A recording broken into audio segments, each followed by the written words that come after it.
Would you believe me if I told you that a man who was supposed to be the holiest figure in the world, the Pope himself, was accused of hosting late-night banquets in the Vatican that many historians describe as something closer to an orgy than a prayer service? Imagine cardinals, nobles, and courtiers feasting, drinking, and engaging in scandalous behavior inside the very heart of Christendom. This isn't a medieval rumor whispered in secret taverns. These accusations were tied to Pope Alexander VI, a man whose name became synonymous with corruption, lust, and unchecked power. Tonight, we're diving into the dark truth of the Pope many call the most perverted leader the Church has ever had. Before we dive in, just a quick ask. These videos take a lot of time, research, and care to create. If you're enjoying the journey through these forgotten corners of history, please consider liking, sharing, and subscribing. It doesn't cost you anything, but it means everything to the channel and helps keep these stories alive. Thank you so much. His rise to power. To understand how Alexander VI became Pope, we have to go back to his roots, to the rolling hills of Spain in 1431, when Rodrigo Borgia was born into a family already reaching for power. The Borgias were ambitious, cunning, and most importantly, connected. His uncle, Alonso de Borja, rose through the ranks of the church and eventually ascended to the papal throne as Pope Calixtus III. For young Rodrigo, this family connection was the golden key that opened doors few others could dream of. At just 25 years old, Rodrigo was made a cardinal, a title that instantly placed him among the most powerful men in Christendom. From there, he quickly gained a reputation not only for his sharp legal mind and administrative skills, but also for his appetite for wealth, luxury, and influence. Unlike other churchmen who at least tried to maintain a facade of spiritual devotion, Rodrigo's ambitions were impossible to ignore. He was above all else a politician in priest's robes. For decades, he operated behind the scenes in Rome, weaving alliances, collecting benefices, and building a personal fortune. He served as vice-chancellor of the church, essentially the Pope's chief administrator, under 5 different popes. This position gave him immense control over the church's finances, and he used it shrewdly to enrich both himself and his extended family. By the time the papal throne became vacant in 1492, Rodrigo Borgia was no stranger to the corridors of Vatican power.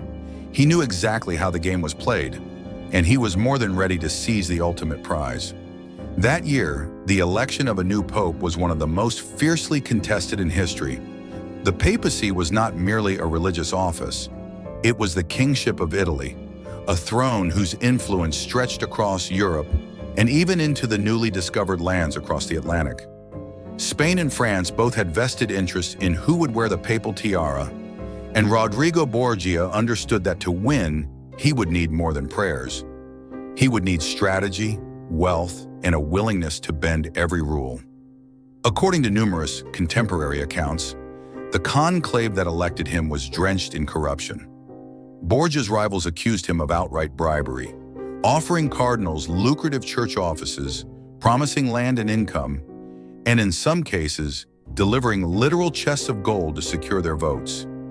It was said that entire benefices, vast church properties that generated enormous revenue, were handed out like bargaining chips in a game of cards. Whether every detail of these stories was true or not, the fact remains that Rodrigo had the money and the ambition to outmaneuver his opponents. On August 11, 1492, Rodrigo Borgia emerged victorious. He was elected Pope Alexander VI, the 214th successor of St. Peter. His coronation was as lavish as one might expect, a grand display of power, wealth, and spectacle meant to signal that the Borgia era had begun. Yet beneath the pomp and ceremony, whispers circulated that the throne of St. Peter had been bought rather than earned. It's important to understand just how shocking this was. The papal throne was supposed to be the highest spiritual office on earth, a position chosen by divine guidance through the Holy Spirit. For centuries, ordinary Christians were taught to see the Pope as a shepherd of souls, the vicar of Christ on earth. But in the eyes of many, Alexander VI's election proved that the papacy had been reduced to little more than a political prize, auctioned off to the highest bidder. Rodrigo Borgia had achieved what few men dared to even dream of. He had taken control of the church itself. But unlike popes before him, who at least cloaked their ambitions in a veil of holiness, Alexander VI never pretended that his rule would be about reform, humility, or spirituality. For him, the papacy was a weapon, a throne from which he could expand his family's power, accumulate staggering wealth, and bend the politics of Europe to his will. His rise was not simply a story of personal ambition, it was a turning point in church history. By seizing the papal throne through influence and corruption, Alexander VI set the stage for one of the most scandalous reigns the Vatican had ever seen. And as the world would soon discover, this was only the beginning of the Borgias' dark legacy. The scandals. Once Rodrigo Borgia became Pope Alexander VI, his reign quickly became defined not by holiness or reform, but by scandal. And unlike many of his predecessors, he did not even bother to keep up appearances. For centuries, it was an open secret that popes and cardinals took mistresses, but most tried to keep their private lives hidden. Alexander VI shocked the faithful because he broke this unspoken rule. He openly acknowledged his lovers, treating them not as shameful secrets, but as companions under the very eyes of Christendom. The first and most enduring of these women was Vannozza de Catane, a Roman widow with whom he maintained a relationship for years. Through her, he fathered several children. Later came the young and strikingly beautiful Julia Farnese, whose youth compared to Alexander's advanced age caused such gossip that Romans cruelly nicknamed her the Pope's Bride. Their affair was so widely known that Julia's brother, Alessandro Farnese, benefited directly. He was elevated to the rank of cardinal, a move many saw as a blatant reward for his sister's role as papal mistress. That cardinal, incidentally, would one day ascend to the papacy himself as Pope Paul III. But it was not the relationships themselves that made the greatest scandal. It was what Alexander did with the children he produced. Unlike previous popes who quietly provided for illegitimate sons and daughters, Alexander thrust his into the center of European politics. His most famous child was Cesare Borgia, first raised for the church and made a cardinal in his teens, before abandoning the priesthood to become one of the most ruthless military commanders of the Renaissance. Cesare carved out territories across Italy with a mix of cunning, diplomacy, and sheer violence, building a reputation that would later inspire Machiavelli's The Prince. Then there was Lucrezia Borgia, Alexander's daughter, whose marriages became pawns in her father's political chessboard. Time and again, Alexander married her off to powerful families, the Sforzas of Milan, the D'Estes of Ferrara, to strengthen his alliances. She was rumored, often unfairly, to be the center of every dark Borgia tale. Whispers of poison rings, incestuous relationships, and manipulation. Whether these rumors held truth or not, they created an image of Lucrezia as the femme fatale of Renaissance Italy, a symbol of the corruption that radiated from the Vatican itself. But Alexander's scandals extended far beyond family affairs. Contemporary accounts accused him of transforming the Vatican into a den of excess and indulgence. Chroniclers described lavish banquets filled with food, wine, music, and courtesans. Events that blurred the line between celebration and debauchery. The most infamous of these tales is what later became known as the Banquet of Chestnuts.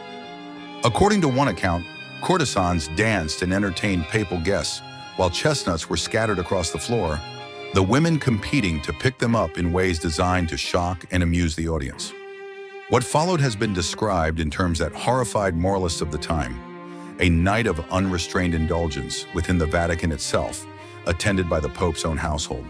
Whether this story was exaggerated or fabricated entirely, it has endured for centuries as the defining image of papal corruption. And then there were the poison rumors. The Borgias, it was said, possessed secret knowledge of deadly potions and used them to eliminate rivals. Some claim that Alexander and Cesare kept rings filled with hidden compartments of poison, ready to be slipped into the wine of unsuspecting guests. These tales suggested that the Borgias grew their fortune not just through politics, but by murdering their way to power and confiscating the estates of the dead. Historians continue to debate how much of this was truth and how much was carefully crafted propaganda. After all, the Borgias had no shortage of enemies. Powerful Italian dynasties, the Sforzas, the Medicis, the Orsini, despised their rise. Foreign powers like France and Spain viewed them as obstacles in the game of Italian politics. For these rivals, every scandalous rumor was a weapon, every whisper of debauchery a chance to discredit Alexander's authority. But here's the critical point. Alexander gave them endless ammunition. Even if half the stories were lies, he never lived a life of modesty or restraint that might have silenced his critics. On the contrary, he flaunted his wealth, displayed his mistresses openly, and elevated his illegitimate children as though the papacy were a family dynasty rather than a sacred office. In doing so, he blurred the line between rumor and reality until, for his contemporaries and for history, it hardly mattered which was which. What the world saw was a pope who embodied excess, whose reign seemed to mock the very faith he was entrusted to defend. And whether every banquet, every affair, and every poisoning was true or not, the scandals of Alexander VI left an indelible mark, one that made his name a byword for corruption and immorality. Why he's remembered this way? So why does Alexander VI, among all the so-called bad popes, stand out as the most infamous? After all, history is not short of corrupt or scandalous pontiffs. Pope John XII in the 10th century was accused of turning the Lateran Palace into a brothel. Pope Benedict IX sold the papacy not once but twice, shocking his contemporaries with open debauchery. Even Renaissance popes before Alexander were known for nepotism, greed, and moral compromise. And yet, when the word corruption is spoken in connection with the papacy, it is Alexander VI's name that echoes the loudest. Part of the answer lies in timing. His papacy unfolded during the height of the Renaissance, a time when ideas, rumors, and images traveled faster than ever before. The invention of the printing press in the mid-15th century transformed how information was spread. Where once scandalous tales might have been confined to whispers in taverns or the scribbled notes of hostile chroniclers, now they could be printed, copied, and distributed across Europe. Alexander's excesses were not merely the gossip of Rome. They became pamphlets in Paris, discussions in the universities of Germany, and fodder for political rivals in Spain. This meant that every rumor, whether true, exaggerated, or entirely fabricated, gained new life and permanence. The tales of his mistresses, the rumors of poisonings, and the stories of debauched banquets reached audiences that earlier papal scandals never could. For the first time, the Pope's reputation was not limited to the Italian elite, but became the common knowledge of Christendom. In an age increasingly hungry for both scandal and reform, Alexander's name became shorthand for everything wrong with the Church. But timing was not only about technology, it was also about religion. Alexander's scandals erupted on the eve of one of the most transformative events in European history, the Protestant Reformation. By the early 1500s, frustration with church corruption had reached a breaking point. Indulgences were being sold to fund lavish papal projects. The clergy was often viewed as greedy and immoral, and ordinary believers were growing restless. In this climate, reformers such as Martin Luther and John Calvin did not have to work hard to find examples of church corruption. Alexander VI had provided them with more than enough material. His reign became Exhibit A in the argument that the papacy was no longer the moral shepherd of Christendom, but a worldly throne ruled by ambition, lust, and greed. When Luther nailed his 95 Theses to the door in 1517, the memory of Alexander VI's excesses was still fresh in the minds of Europe. His name was used not merely as a historical footnote, but as a weapon, proof that the papacy had strayed far from its spiritual calling. Another reason Alexander is remembered more than others is the nature of his sins. Nepotism had long plagued the church, but Alexander practiced it on a scale rarely seen before. His children were not hidden away. They were placed at the very center of Italian politics. Cesare Borgia's military campaigns, Lucrezia Borgia's marriages, and the open acknowledgement of their parentage turned the papacy into a stage for family drama. Where earlier popes enriched nephews or cousins behind closed doors, Alexander flaunted his dynasty as if the papacy were a monarchy to be inherited. The spectacle of it shocked Europe, and in doing so, made him unforgettable. His reputation was also amplified by enemies who had every incentive to blacken his name. The powerful Italian families, the Orsini, the Colonna, the Sforza, the Medici, resented the rise of a Spanish outsider who dared to challenge their dominance. Monarchs of France and Spain manipulated his image when it suited their politics. Even within the church, rivals spread lurid tales to undermine his authority. The Banquet of Chestnuts, with its shocking description of courtesans performing before papal officials, may have been exaggerated or even fabricated, but once written down and circulated, it became inseparable from Alexander's legacy. And so we arrive at the paradox of Alexander VI. Was he truly the most corrupt and perverted pope who ever lived, or was he simply the most exposed? The truth is likely a mixture of both. He certainly indulged openly in behaviors that others hid, and his brazen flaunting of power made him an easy target. But the machinery of rumor, politics, and early mass media ensured that his sins were magnified and immortalized in a way few others were. Other popes may have sinned more gravely in private, but Alexander became the public face of corruption itself. His papacy blended political intrigue, family ambition, and shameless indulgence into one of the darkest and most notorious chapters in church history.